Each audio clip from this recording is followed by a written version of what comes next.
بسم اللہ الرحمن الرحیم۔ آج ہم نعت کے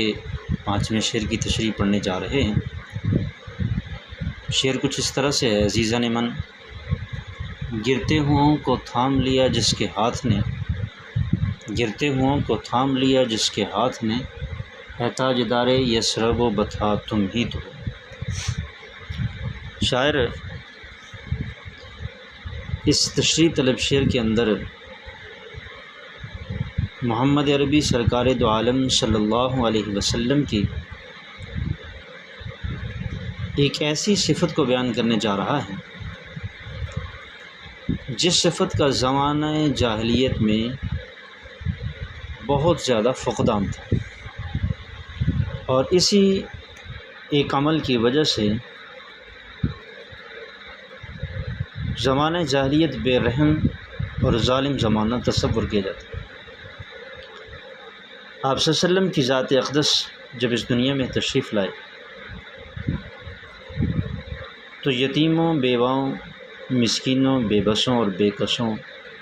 اور بے رس سہارا لوگوں کی زندگی اجیرن تھی۔ یہ لوگ اپنی زندگی سے تنگ تھے اور اپنی زندگی کو ایک عذاب تصور کرتے تھے، لیکن میرے اور آپ کے پیغمبر نے، محمد عربی سرکار دو عالم صلی اللہ علیہ وسلم نے، محبوب کائنات نے آ کر ان بے بسوں اور بے کسوں، یتیموں، مسکینوں کو اور محتاجوں کو سہارا دیا، ان کی مدد کی، ان کے حقوق بیان کیے اور ان کی مدد اور نصرت کے فضائل اور مراتب بیان کیے کہ یتیم کے سر پر ہاتھ رکھنے کا کتنا ثواب ہے، بھوکے کو کھانا کھلانے کا کتنا ثواب ہے، مسکین کی مدد کرنے پر کتنا ثواب ہے۔ تو جب میرے پیغمبر نے ایسی تعلیمات دیں،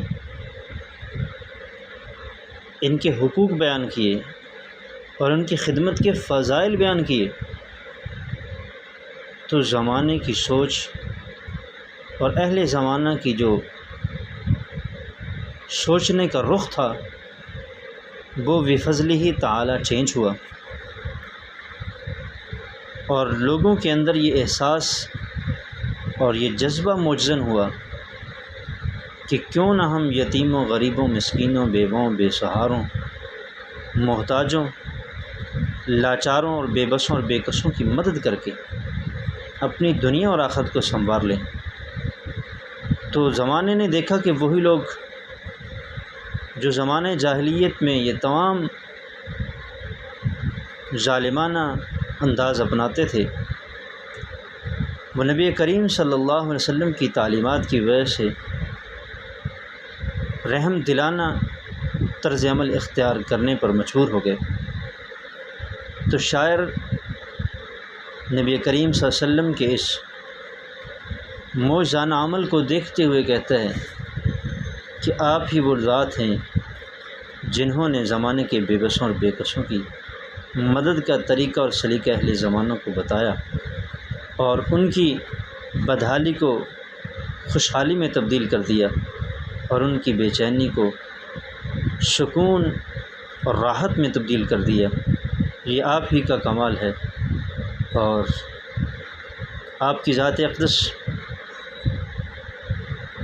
صرف مدینہ اور مکہ کے تاجدار نہیں ہیں، بلکہ آپ کی ذات اقدس پوری امت مسلمہ اور پوری کائنات کی سردار ہے، اور آپ خاتم النبیین ہیں، خاتم المرسلین ہیں، اور آپ کی مثال کہیں سے بھی ڈھونڈی نہیں جا سکتی اور نہ ہو ہی سکتی ہے۔ اسی لیے شاعر نفیس الحسینی شاہ صاحب آپ کی تعریف اور مدح میں شعر کہتے ہیں: